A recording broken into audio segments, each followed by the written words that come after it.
Hey everyone, I'm Ashes, And I'm Will. And and this this is is Ashes Ashes and and Will Will Do Do Disney. Disney. Each week, one of us will tell the other the history, facts, and stories behind the rides and attractions of Disney that have made special memories for generations. Keep in mind that Ashes and Will Do Disney is not affiliated with or employed by the Walt Disney Company, and our views and opinions do not reflect theirs. Now it's time to sit back, relax, and put on your ears because it's time for Ashes and Will Do Disney.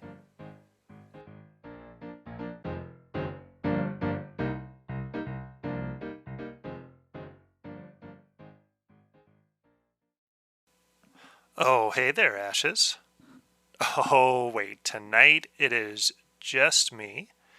Ashes is at work as we announced on the Facebook page. We were taking the week off from a regular episode. Life was just kind of busy. But I had a little bit of an idea, as I mentioned, to keep an eye out for some content this week. We weren't leaving you completely high and dry. I am doing what is the first mini episode. And it's actually a play on words. You'll see it when it's all published and whatnot. Mini being it's not a full episode like MINI, so it's a shorter episode, but it's going to be all punny with a play on words, and it's an MINNIE episode. Get it? A mini episode. That's the one and only time I'm going to explain it, because if you have to keep explaining a joke or a pun, it's just not funny, and it loses all of its meaning. But here I am, sitting in my room with the dogs tonight. Had an idea because I had read a little bit of something the other day in a magazine that I thought was really cool and worth doing the first mini episode for. It feels a little bit weird because normally I have Ashes on the other side of the table talking with me, and this is a bit more of a conversation. We do a quiz and we have a lot of fun with this, and now I'm sitting here in a room by myself talking to myself. Yeah, just kind of like Jeff Goldblum in Jurassic Park after everybody gets out of the Jeep and he's explaining chaos theory to himself, essentially. But at the same time, I'm telling stories and talking to our faithful listeners here, so really it's not like I'm talking to myself, and you guys are just real good listeners and you don't interrupt me, and you just let me do my thing. It's not to say Ashes interrupts me. Anyways, first mini episode. You saw it on the TikTok. I gave a quick little fact about the Cinderella's Castle at Walt Disney World, so I wanted to give a little bit more on that here. And most of where I'm getting this information from for this mini episode is from WDW Magazine. If you haven't checked out that magazine, it's actually really cool because it's written by people who go to the parks essentially and have gone to the parks for vacation and for work too, because they're writing articles about it. But it's not like an official corporate Disney thing. So it is a little bit more open, a little bit more honest, and kind of like what Ashes and I do, where we're looking into different attractions from a fan's perspective, not a cast member perspective. Though one day I would like to be a cast member. That is the dream job there. But for right now, I'm still from the fan perspective. And a lot of the facts that I got here on the Cinderella Castle, I just thought was real interesting. And so, with that, even if you've never gone to Walt Disney World, when someone says, "What's the first thing you think of?" most people are going to say the castle. Unless you're me and you're going to say the Haunted Mansion, because that's just who I am and I like the Haunted Mansion. But most people are able to recognize that castle as the main standout of Disney World. And a lot of what I'm going to get here right now is coming from an article by Catherine Hiles, who does write for WDW Magazine. And without further ado, construction on Cinderella's castle started in 1970 and took 18 months to build, and it opened to the public on October 1st, 1971. All the parks have their centerpieces. At Hollywood Studios, it used to be the Wizard Hat. Now it's the Tower of Terror. Epcot has the Globe. Animal Kingdom has the Tree of Life. And Magic Kingdom has Cinderella's Castle. Now, its main influence was from a castle in Germany, in the Bavaria region, and that's definitely its main influence. But it also took a lot of stylistic influence from France, Spain, and the Czech Republic, and even Poland. Now, the castle looks like it's built with bricks, but it's actually concrete, steel, and cement, so that way it has a strong foundation. This is Florida, and it needs to be able to withstand hurricane weather. And there's also plaster and fiberglass, and it's painted to resemble bricks. And then it has the light blue, gold, and gray paint. The Cinderella Castle only has 27 turrets, but it was designed with 29. However, turrets number 13 and 17 couldn't be built because they weren't going to be visible from anywhere at ground level. So as a guest walking in, if you were looking at the castle, you couldn't see turrets 13 and 17.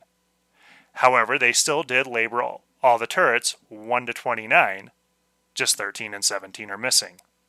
As I mentioned in the TikTok video, Cinderella Castle is actually a lot smaller than it looks. A castle is something that seems to be large and imposing and it's supposed to be a big structure. But the castle is only 189 feet tall. Now, when I made the TikTok video, I was talking about how any structure that's over 200 feet tall has to have the red flashing lights on top to show that aircrafts that it's there. That's a state mandate. When I originally made the video, I had said over 190 feet tall. And then I brought up the fact that we did talk a little bit about that in the Tower of Terror episode, and how Tower of Terror is under 200 feet tall, so it doesn't have to have the red flashing lights on it. It's just under. It's 199 feet tall. But Ash and I were kind of going back and forth when I showed her the video, because she was saying, no, it's over 200 feet tall that you have to have the red flashing lights. I'm saying, no, I just read that it has to be under 190 feet. I just read it. And so we Googled it, and it's sitting there showing, yep, 200 feet and above needs the red flashing lights for aircrafts. So I went and fixed my video, did all that. And then when I was getting ready to do this little mini episode, I came across our disparity. When the castle was built in 1970, federal regulations did say anything over 190 feet had to have the red flashing lights. Now, in present day, when Tower of Terror was being built up to now, anything over 200 feet has to have flashing lights. So, in essence, Ash's and I were both right. Mine was just outdated. But we're there now. The way they wanted to make the castle look bigger without having to put the red flashing lights was using forced perspective. Forced perspective is a technique that Disney has used a lot of times. One of my favorite forced perspective techniques they use is in Darby O'Gill and the Little People, where essentially Darby O'Gill and King Brian are farther apart from each other, but they force it to make it look like they're right next to each other. So that way Albert Sharp as Darby O'Gill looks much bigger than King Brian, even though they're in the same room, just pushed back a little bit. Disney made it in such a design that you have to naturally look up at the castle, and when you're looking up, it makes it look a lot bigger than it actually is. While Cinderella Castle is not the tallest structure at Walt Disney World, it is taller than Sleeping Beauty Castle at Disneyland. And it's also not the only Cinderella Castle. There's also a Cinderella Castle that is a smaller version in Tokyo Disneyland. Now, there's a lot of detail that goes into the Cinderella Castle. The Glass Mosaics, when you walk across the bridge into the actual park, there's over 300,000 pieces of Italian glass within the 5 mosaics. And it took 22 months to create those. One of my favorite things, but also one of the more sad things for me, is that there is a hidden guest room in the castle. It was originally intended to be for Walt Disney and any guests that he had, but obviously Walt died before the park opened. So the guest room idea was pushed to the side, and for a long time, that guest room was used as a dressing room for cast members and storage. Eventually, though, it was finished into a suite, as Walt had wanted. And here's where I'm sad, because again, I think this is really cool. But with this suite, chances are you won't ever get to stay in it because it's reserved for celebrities and contest winners typically.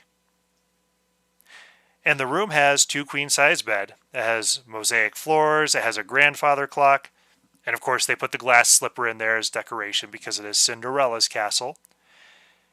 And with the grandfather clock, here's an interesting tidbit, is that it's always set at 11:59.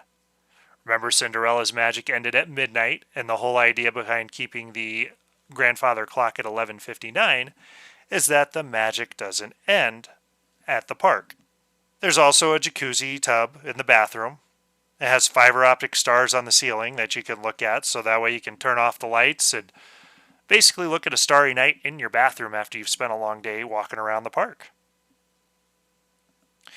Obviously, when you're visiting at night, Tinkerbell can take flight from the castle, and that typically has happened almost every single night since 1985.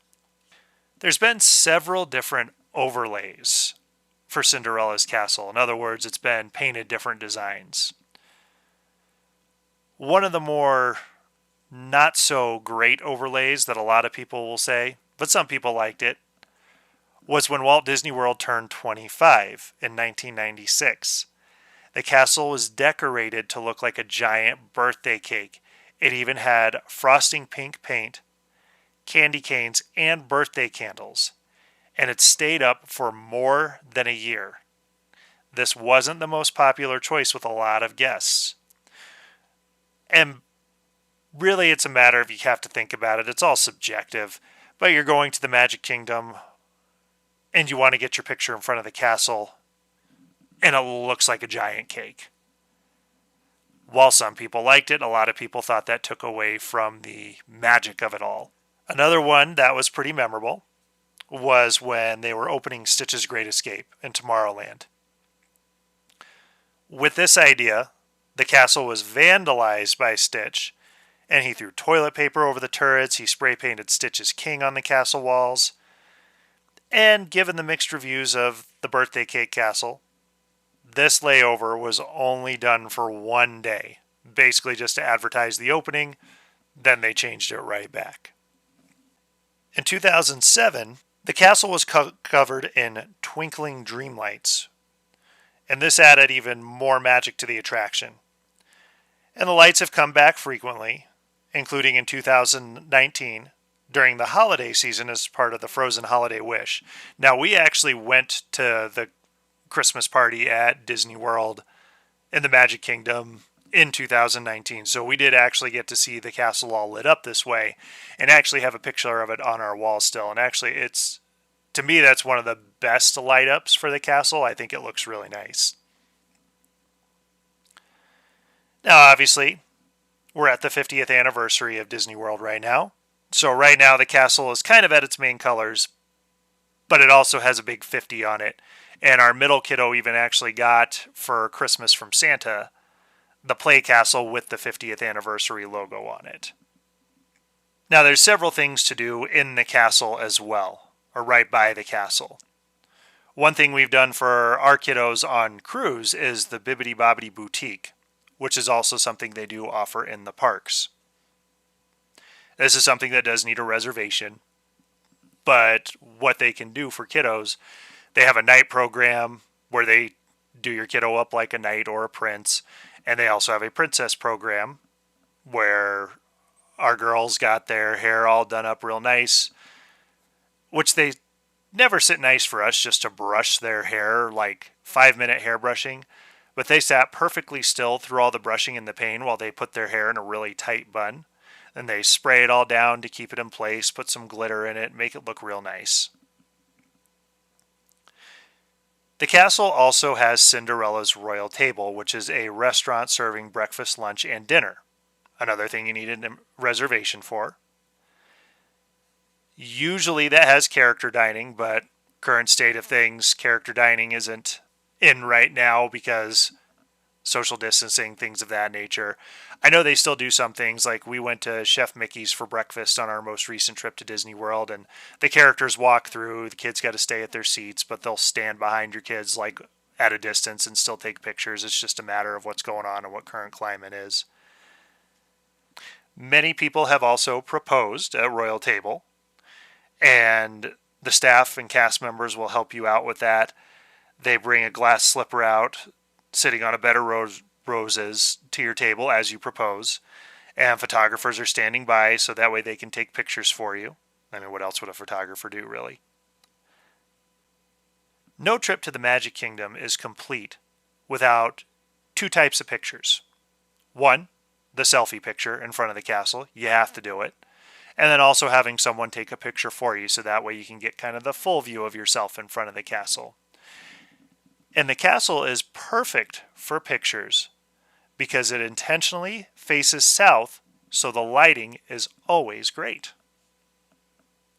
So those are just a few facts about the Cinderella Castle in Walt Disney World. Again, real quick little mini episode here, making sure that we're giving you guys some content so that way we're not just leaving you out to dry here. But people seem to complain. The few faithful that we do have gotten on our case during the holidays when we took our holiday break for not doing anything.